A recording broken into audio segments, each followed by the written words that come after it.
mazingira yanatusaidia katika vitu vingi. Kwa mfano hapa shuleni, mazingira tunapopanda mboga za majani yanatusaidia, tunapata mboga za majani ambayo inatusaidia kupata vitamini C. Tumekuwa na mafanikio mengi ambayo yanaonekana hata nje huku. Tukiwa tunapanda miti kila mwaka, kila ukiingia kila tofali unapanda miti na unakuwa unaimwagilia. Na ambapo tumetoa na hizi mboga tunazifanyia kazi kwa ajili ya kumwagilia, kwa mfano kama asubuhi na jioni. Shule ya sekondari Mnyakongo pamoja na Kongwa Sekondari ni shule zilizopo ilani Kongwa mkoani Dodoma, zenye klabu za mazingira ambazo wanafunzi hutumia muda wa ziada kutunza bustani kwa kumwagilia maji, kupanda mboga na miti ya vivuli. Asasi ya miradi na habari za mazingira Environment Media Agenda EMA imetembelea katika shule hizo, na wenyeviti wa klabu za mazingira wameeleza namna wanavyoshiriki katika kutunza mazingira na kutoa maombi yao ya mahitaji ya msingi yatakayowasaidia katika uhifadhi na utunzaji huo, ikiwa ni pamoja na upandaji wa mboga na miti ya matunda. Tunafurahi kuwaona nyinyi kuja kututembelea hapa, tunapata hamasa ya kuendelea na mazingira. Ni kweli kazi ya mazingira sio watu wote ambao wanajitoa kutengeneza mazingira au kuyaona mazingira yakiwa mazuri, kwa sababu kutengeneza mazingira inahitaji moyo. Jitahidi kwamba tunamwagilia hayo maji ya bili ni shida, kuna muda inakata, lakini pale maji yanaporudi tunajitahidi kumwagilia. Ndio kama mnavyoona tumepanda migomba, tumepanda mboga hapa, lakini maji ni shida. Kuna changamoto iliyo kubwa sana kwenye vifaa vya umwagiliaji. Ukiachana na maji ndio changamoto kubwa, lakini tunapopata maji, vifaa vya umwagiliaji pia vinakuwa ni vichache sana. Tunalazimika kuchukua ndoo za watu ambao wako hapa bweni, wanakaa hapa kambi. Tunalazimika kuchukua ndoo zao kumwagilia, lakini unakuta ukichelewa, mtu anakuta anataka kufua, mtu anataka kwenda kuoga, kwa hiyo inakuwa ngumu sisi kumwagilia. Lakini kitu kingine pia, hata ule muda, yani unakuta kuna wakati muda yani unakuwa umebanwa kwenda kutoka kuanza kufanya mazingira yawe mazuri, yani muda unakosa, inatakiwa ufanye vitu haraka. Lakini kingine, sisi kama wana klabu hatutamani tuishie hapa shuleni, kwa sababu tutakapoishia shuleni tunarudi kule majumbani, tutaanza tena kuishi mazingira yenye ukame. Tunatamani kuendeleza ukijani mpaka nyumbani. Kwa hiyo kama klabu tunatamani hata tunapopata miti hapa kutengeneza mazingira yetu, tunapata mboga kupanda hapa shuleni, lakini hata nyumbani pia kama wana klabu tupate miche ya kupanda kule nyumbani, kwa mfano miche ya matunda na mbegu za mboga kule nyumbani, ili kuendeleza nchi yetu iwe ya kijani. Kwa walimu na kwa wazazi, tuyapende mazingira, kwa sababu yani sisi bila mazingira sio kitu chochote. Tunategemea mazingira ili tupate chakula, tunategemea mazingira ili tupate mvua, kwa sababu mvua mpaka inakuja kwa sababu ya miti inakuwa ya kijani, kwa hiyo mvua inakuwa inakuja muda wote.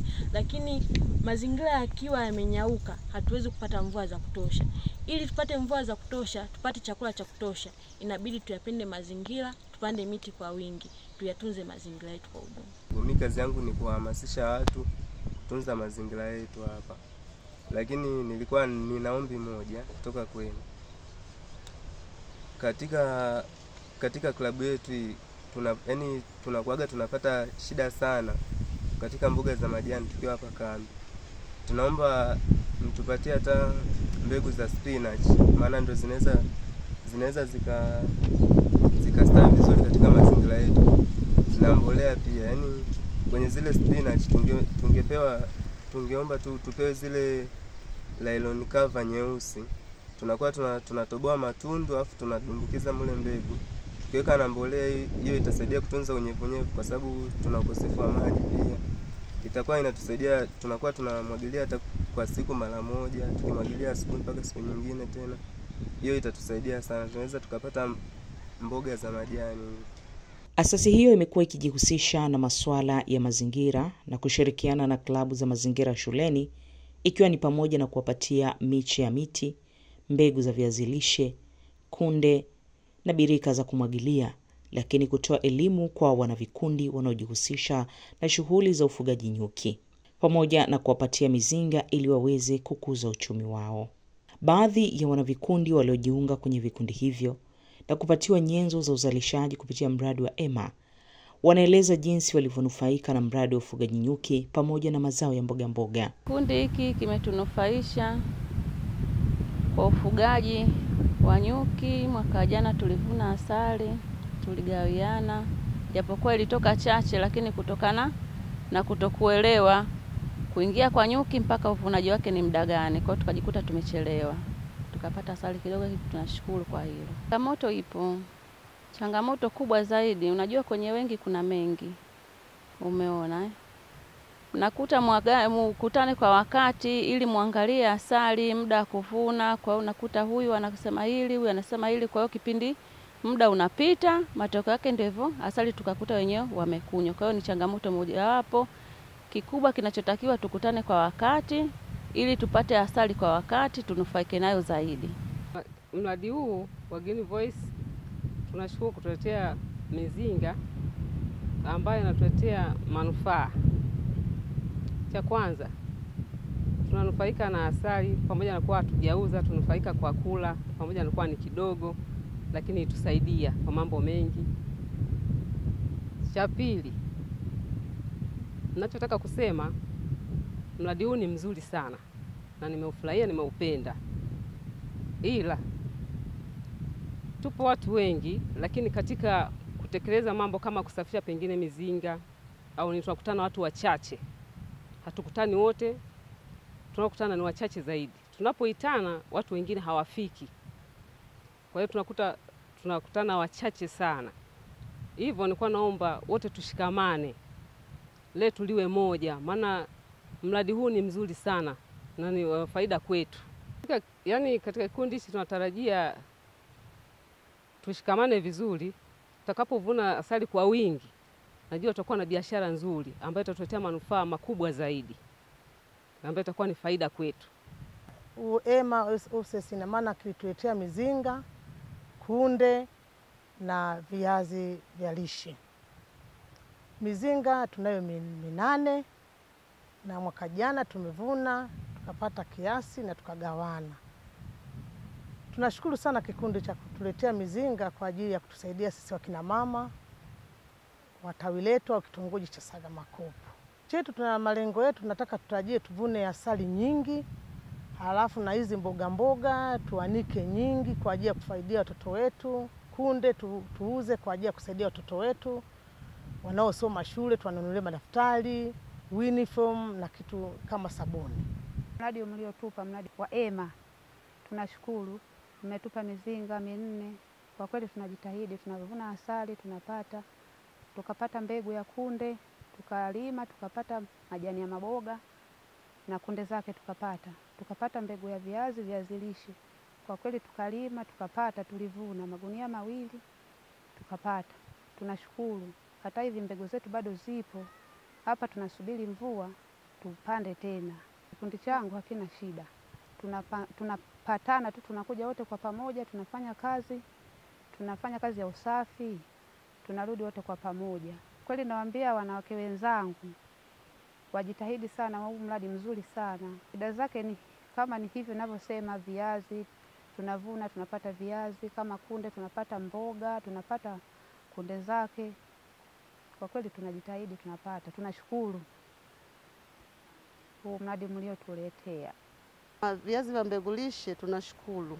Tulipata mbegu, tulipanda, tuliweza kuvuna viazi vya kutosha. Mpaka sasa hivi hiyo mbegu tunayo na tunaendelea kupanda, tunaenda kupata matunda.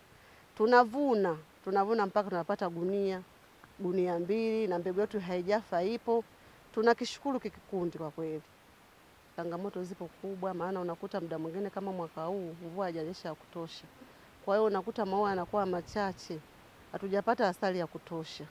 Lakini upande wa mbegu za kunde changamoto vile zipo kwa sababu ya nini? Ya mvua ndogo. Tumepata japo hatujapata asilimia kama tulipata mwaka jana. Vikundi vya ufugaji nyuki vilivyoweza kunufaika na mradi wa EMA ni pamoja na kikundi cha Sagamakopo, Chiguye, Amani, Ugogoni na Kongwa mjini. Kalbi Michael Sagalagwe ni miongoni mwa wanaume waliopo katika kikundi cha ufugaji nyuki cha Ugogoni. Anasimulia ushiriki wake bila uoga licha ya vikundi hivyo kuwa na idadi kubwa ya wanawake. Na wana kikundi wasiopungua 16 Kati ya hao wanakikundi 14 ni wanawake na wanakikundi 2 ni wanaume.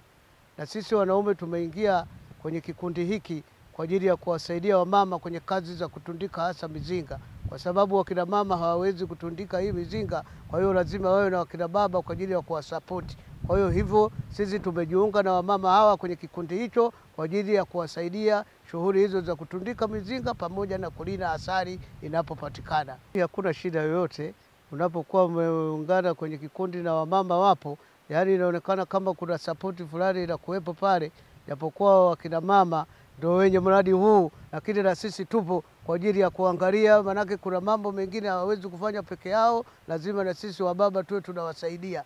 Kwa hiyo sisi hatuoni kama kuna shida yoyote kujiunga kwenye kikundi pamoja na wamama.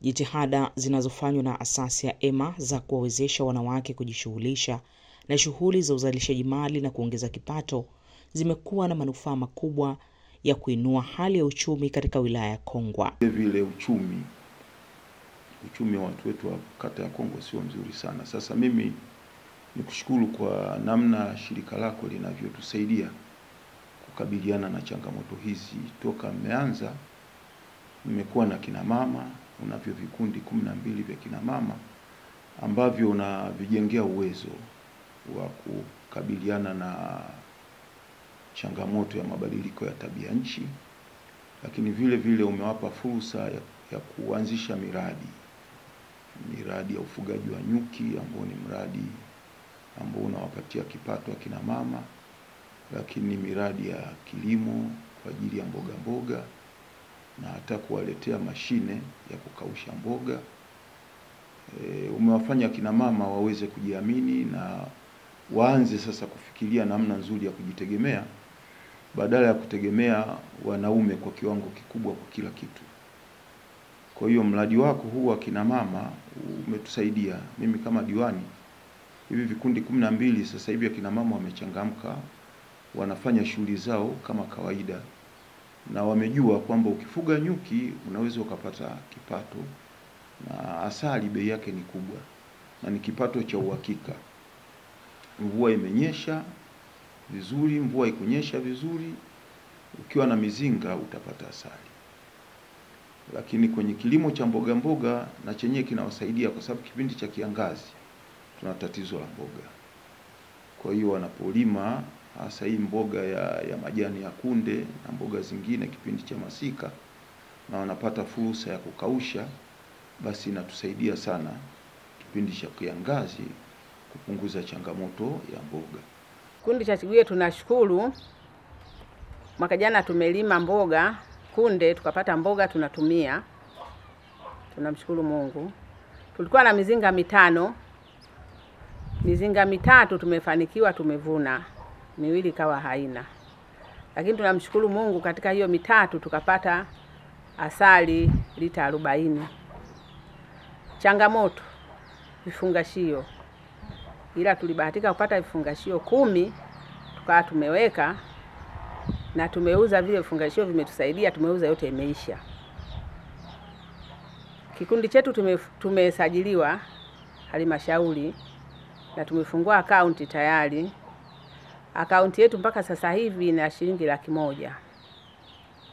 Mkononi tunayo shilingi 27,000. Sasa kikundi tunaomba tuongezewe mradi wa mbegu ya mahindi ya kisasa ya muda mfupi. Tumeomba hivyo kwa sababu mvua zetu hazijitoshelezi. Lakini kwa mbegu hiyo tunaamini tunaweza tukabahatika. Hata hivyo, asasi hiyo imekuwa ikifanya kazi kwa karibu na halmashauri ya wilaya ya Kongwa chini ya mkurugenzi Dr. Omar Nkulo, ambaye ameeleza namna asasi hiyo inavyowezesha wanawake licha ya uwepo wa fedha za mikopo ya 10% zinazotolewa kwa vikundi vya wanawake, vijana na watu wenye ulemavu. Kwa kina mama, vijana na watu wenye ulemavu, lakini mikopo ile haitoshelezi kuwafikia wanawake wote. Kwa tunapopata taasisi hizi za kusaidiana na serikali, utaona kwa pamoja juhudi zile zinakwenda kuongeza wananchi kuwa na uchumi imara. Kwa tunaona miradi hii sisi kwetu ni mkombozi. Na sisi kama halmashauri tutatoa ushirikiano wa kutosha kwa taasisi ya EMA ili kuhakikisha kwamba miradi hii inakwenda kufanikiwa, na tunaona kabisa kwamba kwa awamu hii pia ya Green Voices inakwenda pia kuongeza na masuala ya uchimbaji wa visima. Uchimbaji huu wa visima unakwenda kutatua changamoto ya maji katika mji wa Kongwa, kwa sababu mji wetu wa Kongwa ni mji ambao kimsingi una changamoto ya maji hayatoshelezi mahitaji. Kwa hiyo utaona kwamba kuwa na mradi ambao unakwenda kuchimba visima ni mkombozi mkubwa sana kwa wakazi wa Kongwa, hasa wakina mama ambao kimsingi leo wanahangaika zaidi kwenye kutafuta maji. Kwa hiyo tunaona ni mradi ambao kwa kweli utakwenda kusaidia kutatua changamoto ya maji katika mji wa Kongwa, na maji yakipatikana basi na mimea pia itastawi, kwa sababu hakuna mmea unastawi bila maji.